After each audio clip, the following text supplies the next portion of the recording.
What is up, my Squirtleites? It is I, your king. Welcome back to more Let's Play Pokemon Emerald. In the last episode, we defeated Flannery of the Lava Ridge Gym and got the Heat Badge as a result.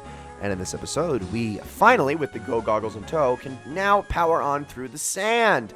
But first things first, look at this thing. This is definitely something to note, wouldn't you say?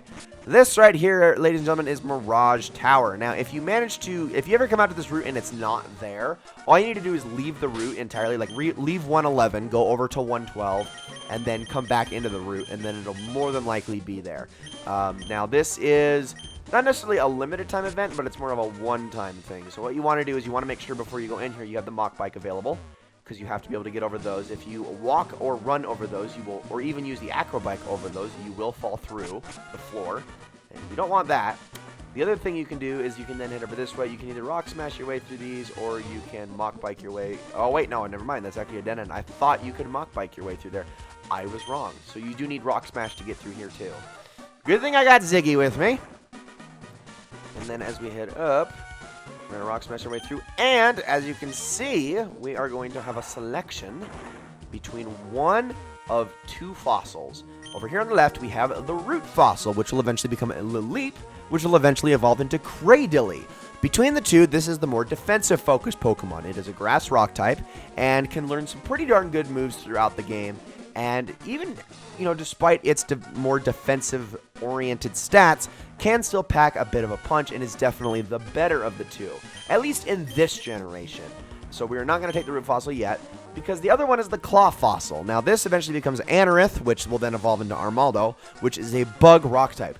Problem being, it doesn't really get to take advantage of its bug typing at all in this generation, like at all. Like the only bug move it can learn is Fury Cutter. You can't get like Guillotine, you can't get like frickin', oh my gosh. All those moves that Pinsir and Heracross can learn, you can Mega Horn and stuff like that. You can't get any of that stuff in this generation. Eventually, once Generation 4 comes around, it can learn things like X-Scissor, and it has a lot more potential.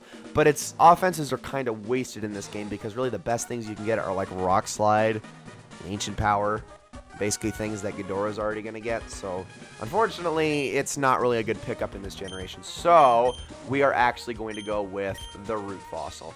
Now, don't worry, you actually can obtain the other fossil at a later time. A much later time.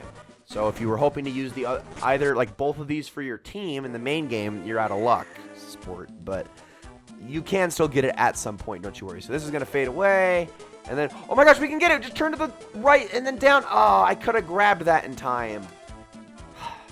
Oh well. Now I'll show you what you do with those fossils in due time. For now, let's start moving our way through the route, and this guy actually isn't going to battle us, but I want to... Actually, I want to use Toothless in this route, just because it's going to be a little bit easier to deal with everybody in this route. But, there are some new... hold on, Sand rained down in chunks all of a sudden. What was it like inside? Were there sandy ghosts as such? Oh, that's right, because he was looking at the Mirage Tower. So we got a Stardust here, and there are some new Pokemon that can actually be gotten on this route, so let's talk about some of those. The first of which is Baltoy. Now, Baltoy is a ground psychic type that eventually evolves into Claydol.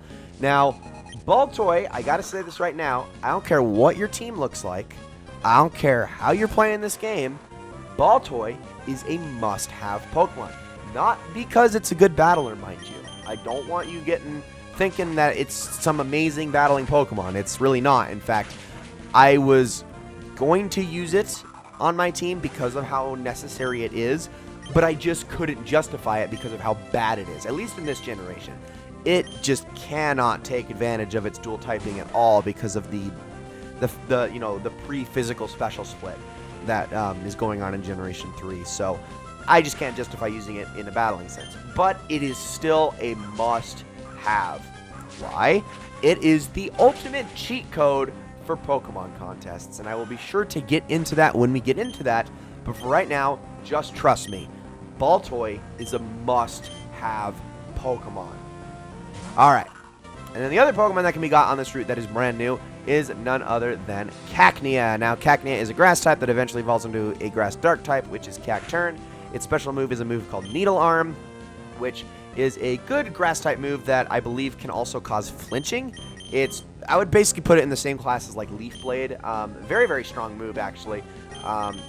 if you're willing to invest in getting in a Cacturne. But unfortunately, it's got that grass dark typing, which is not very good because it's super susceptible to a lot of different things. It's susceptible to fighting. It's got a quad weakness to bug. It's weak to fire. It's weak to flying. It's weak to just too many things. Just too many things. So I can't really justify it based on its typing, but if you want a unique Pokemon, a unique grass type that can kind of take the place of something like Sceptile, despite the weird typing and the fact that dark moves aren't really all that good in this game, Cacturne is an okay choice.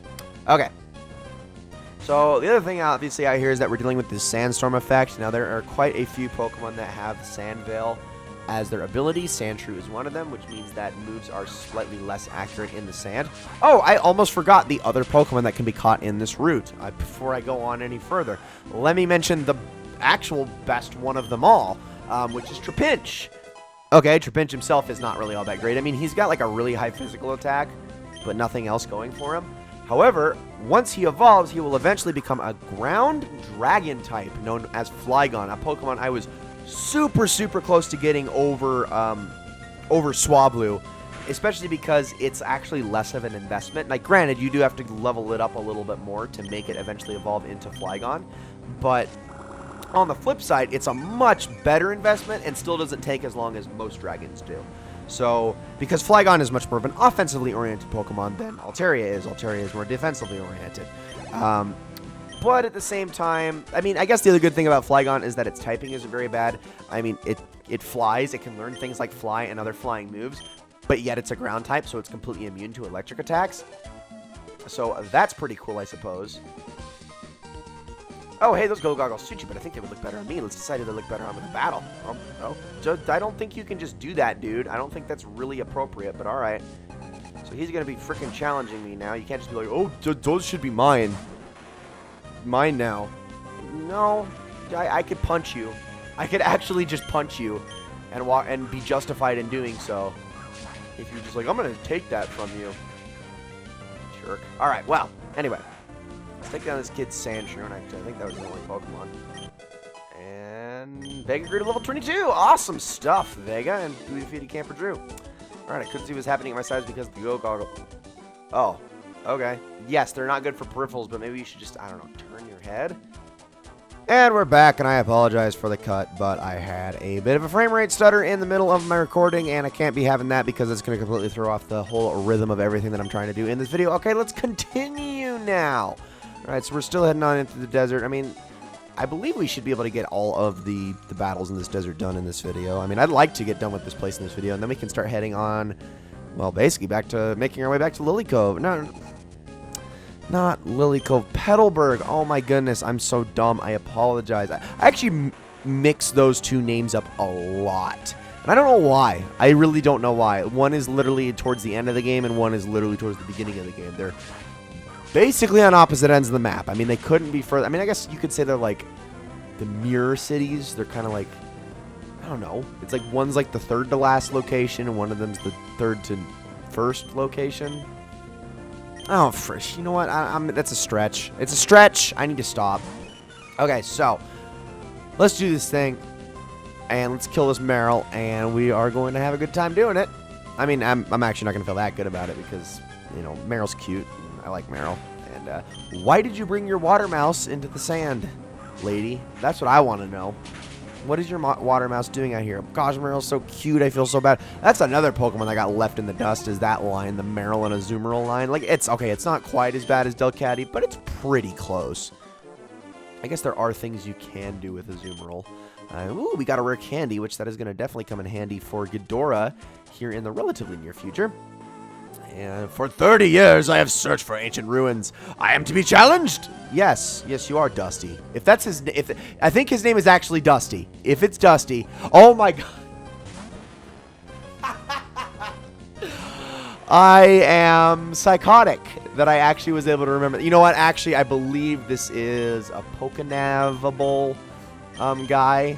So that's probably why I remembered that, is because you can rebattle him a lot, which is weird because it's not like his Pokemon just gains levels, but it's still a Sandslash from beginning to end. I think he might get like a second Sandslash upon further rebattles, but that might be it. I don't know. Okay, so Yeah, sure. Yeah, you really like Pokénabs, huh? You just wanted to tell me that? You need to get that off your chest. Okay, well, we got a Stardust here. Got a couple of those. A few things we can sell for some good money to recoup our losses from all of the things I bought. Okay, I definitely want to start a double battle here. Hold on. Do I have... I do have Ghidorah in the second slot. Okay, let's do that. Perfect. And that leaves just these two as well as the last trainer over on the right, and then we should be done with this entire route. Which is actually going to make this episode a little shorter than I was hoping for it to be, but I suppose what we can do is we can then cut over to Fallarbor, because we're actually going to need to make our way back slowly over to Petalburg, because I have a couple of stops I need to make along the way. So I guess we can make those stops in this video as well. Start with an Absorb on you. That might not even be enough, but whatever. And we'll headbutt you. I need to put the Quick Claw back on Ghidorah. I keep forgetting to do that. He really does need that, actually, for right now, because, I mean, yeah, he's not really good for... How? Oh, yeah, that's right. I forgot about the Sandstorm. I forgot about Sandvale, and then you're sand attacking me, you piece of crap. And we're going to really use Rollout on an Aeron? Really? I mean, okay, this is whatever makes your tail buoyant, Meryl, but... honestly, that's not really the smartest idea in the world. Okay, well, I guess if you're going to be like that, we are going to then Leaf Blade you, and we are going to headbutt you, and hope it hits. Frickin' Sandshrew. Frickin' Sandshrew. Ay. Oh, that's right, you each have two. Okay, we got to deal with this now. Well, this will be fun. Dealing with the stupid Sandvalen. Can we hit this Sandshrew, please? I would really like to. I mean, you haven't used Sand Attack on Toothless yet. Gosh, do I really wish I had some sort of move that didn't ever miss. No, not Metal Claw. We'll just go to Headbutt. Come on! It hasn't even used... Seriously, like, the accuracy is only lowered down to, like, 80% in the Sandvale. Why is it missing so much? I have gotten 4 out of 5 chances, and I have rolled the 1 die on 3 chances in a row now. That's a 1 in 125 odds. That's not good. That's really not good. Like, oh my gosh. Like, even Ghidorah's not even missing, and he's been sand attacked twice now. Land your Leaf Blade. Jeez! What is the deal with this Sandshrew? Oh my gosh, this thing is like the most... He's got like the ultimate dodging skills. Like, he cannot be freaking hit by mortal hand. He's an absolute god. A god amongst sand. Listen, you little bugger, you die. You have got to be kidding me. You have got to be kidding me. Is this for real right now? Hello? No. No. This is gonna land. Finally. Oh my gosh. It was like his evasion was completely maxed out. Could not be hit. That was just ridiculous. Okay, and now for another Sandshrew that it's going to deal with the same freaking... Oh, even better, a Sand Slash. Even better. Oh, no, we actually hit that time. Okay, and with Ghidorah, who has, mind you, been sand attacked twice now. Because that makes sense. Okay, land your Leaf Blade. Thank you. Holy crap, I was the most unlucky... all my luck that I had in that fight against Flannery just completely just came back to bite me in that fight right there. And just a random fight, too. A random fight against a random Sandshrew where I missed freaking 5 times in a row. For no reason. Inexplicably. Okay. Come on, kid. Let's get this stupid fight done. Jeez Louise, that was just ridiculous. Camper Brandon would like to battle. He's going to send out freaking Talo. And actually, I don't have a good Pokemon for that in the front, but that's okay. Probably just get away with a Secret Power or something. I don't know. Let's do it. Yeah, use that Mud Shot thing. There we go. It's still freaking one-shot Talo. Not a problem. Toothless is... I'm okay with Toothless getting a lot of experience too, because I mean he's gonna be evolving here relatively soon. He's only 4.5 levels away. Little less than that even. Let's use another one of thems. Because, I mean, I could use Fury Cutter on Nuzleaf, but I really would rather not chance it. With, I'm pretty sure Secret Power will probably just one-shot this anyway, so there would be no point in trying to set up a Fury Cutter. Or not. Maybe there was a point in doing that. Oh, well. It's okay. It's the last fight, and then I'm freaking heading to a Pokemon Center and healing up, because holy jeez. Yeah, buffeted by Sandstorm. Can you die? No? Okay. Well, I'm going to use an Absorb. Like, I don't even care. It'll still kill you. Probably. Yeah, that's what I figured. Okay, so there is that problem taken care of. And now there's just a couple more things I want to turn your attention to in this route. Ooh, Vega is level 23. That is good. I thought a sandwich... Oh, wait, that's right. This kid tries to, like, bribe you with a sandwich to, like, give you... Like, I don't know. Whatever. Okay, anyways, we're going to pay attention to this thing really quick. So, notice this big old stone with, like, the 6 rocks around it. Looks pretty conspicuous, wouldn't you say? Of course it is, but it's not for any sort of relevance immediately. But you just need to remember that it's here, okay? Trust me. Remember it for later. It's going to come into play much later on, but for now, just notice that it's strange and very hexagonal, and we can now leave. And because I have my TM37 Sandstorm that I plan to never teach to any of my Pokemon, let's get the heck on out of Dodge. Actually, what am I doing? I can use the sand route to literally, like, skip all of this nonsense and get the heck on it. I actually never caught a Baltoy, which I said was a must-have, and I'm a fool for not doing so. But at the same time, the Baltoy is not urgently needed, so I can always come back and get them later. Okay. Let's head on down. Well, what am I doing? I'm going to actually cut to Fallarbor Town, and then we're going to have a stop there really quickly before we then head on to Rustboro. So I will see you guys there in just a second. And here we are in Fallarbor Town. Okay, so our only stop that we're going to be making here is we're actually going to be going back to Professor Cosmo. Now, make sure that you've actually grabbed the meteorite before you do this. If you forgot it, you're going to need to go back to Mount Chimney. But go talk to Professor Cosmo. Oh, I never should have let myself be conned into telling Team Magma where you can find meteorites. That meteorite from Meteor Falls is never going to be mine now. Wait, what? That item? Could it be? Is it the meteorite that Team Magma took from Meteor Falls? Please, may I have it? I'm not asking for it for free. How about in exchange for this TM? Yeah, all right, sure.